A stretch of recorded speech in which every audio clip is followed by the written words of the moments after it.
आपले जन आरोग्य योजना व तसेच आयुष्यमान भारत जन आरोग्य योजना या दोन्ही योजना 2012 पासून महाराष्ट्रामध्ये कार्यरत आहे.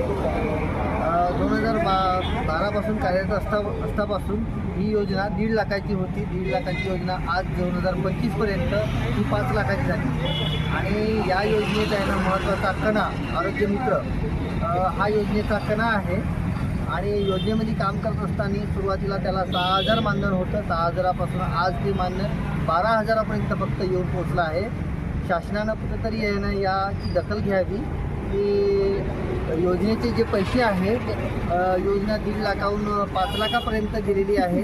परंतु आहे ना आरोग्य मित्राला मिळणारं मानधन किंवा वेतन जे आहे ते खूप कमी आहे. आणि आज एवढ्या महागाईच्या काळामध्ये एवढ्या अल्पशा मानधनामध्ये तो आरोग्य मित्र 12,000मध्ये कसं काय काढेल.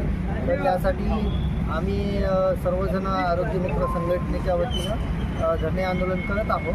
तसेच आहे ना शासन प्रत्येक वेळी आरोग्य मित्रांना आहे ना हर कामामध्ये ओढल्या जाते.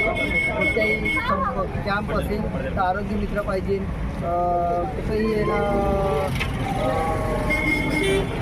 शासन स्तरावरून कोणतीही योजना राबवली जाते. आयुष्यमान कार्ड काढले जाते किंवा आरोग्य मित्र लागते. आभा कार्डासाठी आरोग्य मित्रच लागते. कॅम्पसाठी आरोग्य मित्र लागते. कोरोना काळाच्या आहे ना जबाबदाऱ्या निभवण्यासाठी आरोग्य मित्रच लागते. कॅन्सरसारख्या बिमारीसाठी त्याचा पाठपुरावा कार्यक्रमासाठी आरोग्य मित्रच लागतो. आणि आरोग्य मित्र विविध प्रकारे काम करतो. तो डाटा ऑपरेटरपासून तर आहे ना संपूर्ण योजनेचा काम करत असतो. तो कॉम्प्युटरचं कुशल नॉलेज आहे त्याला. तरी परंतु आहे ना त्याला कुठंही आहे ना अकुशल कामगार म्हणून त्याची नियुक्ती दाखवली जाते.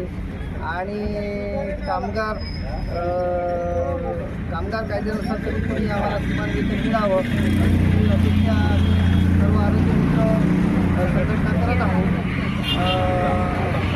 आता थोडक्यात सांगायचं म्हटलं तर योजना क्या बोले आरोग्य मित्र राजीव गांधी योजना आरोग्य मित्र महात्मा फुले योजना आरोग्य मित्र आयुष्मान भारत योजना आरोग्य मित्र आभा कार्ड सरकार क्या बोले आरोग्य मित्र पीएम क्या बोले आरोग्य मित्र आरोग्य मंत्री क्या बोले आरोग्य मित्र सीईओ क्या बोले आरोग्य मित्र पीटीए क्या बोले आरोग्य मित्र डिस्ट्रिक्ट टीम क्या बोले आरोग्य मित्र हॉस्पिटल